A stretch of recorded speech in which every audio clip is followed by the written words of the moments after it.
Mount Everest পৃথিবীর সবচেয়ে উঁচু স্থান। অনেকের কাছে স্বপ্ন, আবার অনেকের জন্য শেষ ঠিকানা।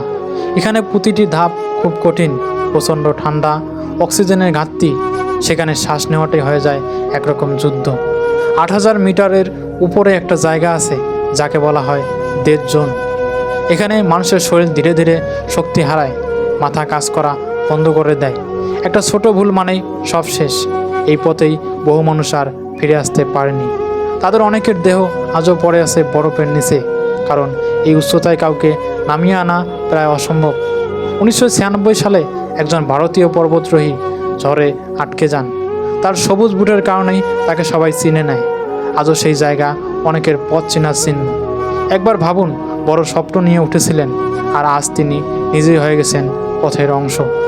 এই এভারেস্ট আমাদের একটা বড় শিক্ষা দেয়, সব স্বপ্ন জয়ের জন্য না, কিছু স্বপ্ন আমাদের পথ চিনিয়ে দেয়।